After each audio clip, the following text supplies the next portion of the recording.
Who does your Prime Minister work for? You pay his salary, he spends your money. He controls your borders, criminal laws, and the military. He makes life and death decisions. What if he has millions of dollars of financial interests that are opposite to your interests? What if he's profiting off insider knowledge and power at your expense? Then he's not working for you, he's working against you. We call that a conflict of interest. That's why we have a law in Canada that requires politicians disclose all their assets and sell off any that put them in a conflict. You might be familiar with that law. It's called the Conflict of Interest Act because Justin Trudeau has been convicted twice of breaking it. That's why we say Justin Trudeau is a man of conviction. He keeps getting convicted. But now Trudeau's advisor, Mark Carney, has found a loophole in the law, one that could allow him to gain power while he is hiding and holding millions of dollars in interest that go against you and our country. Here's how.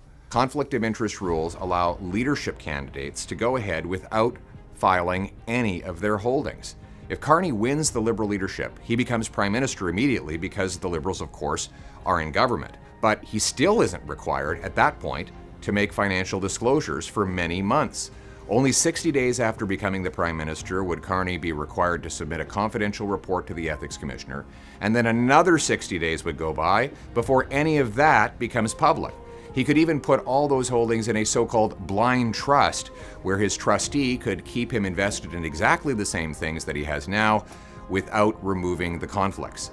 What this means is that Mark Carney could literally be Prime Minister for 4 months, making vital economic, regulatory, national security, and international trade decisions without disclosing his interests.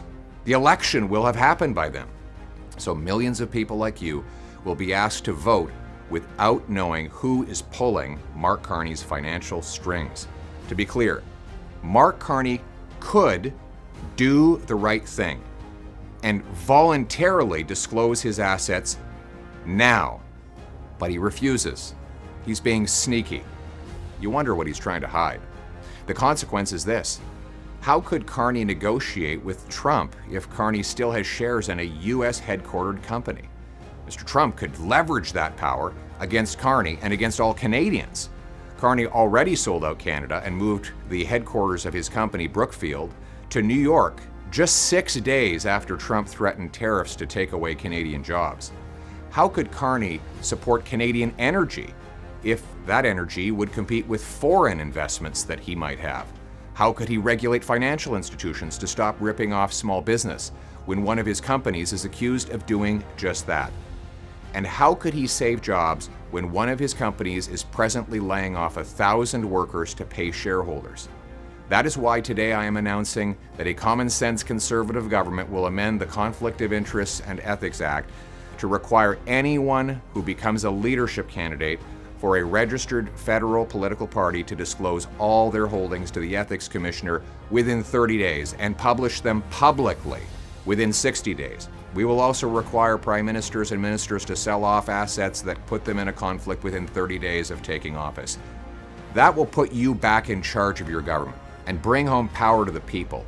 It will ensure that our leaders work for you, not for greedy and corrupt interests. It will prevent our leaders from selling out our people for personal profit, and it will stop corrupt, immoral, elitist, and globalist forces from pulling the strings of the people in charge. Simply put, our leaders must put Canada first. Let's bring it home.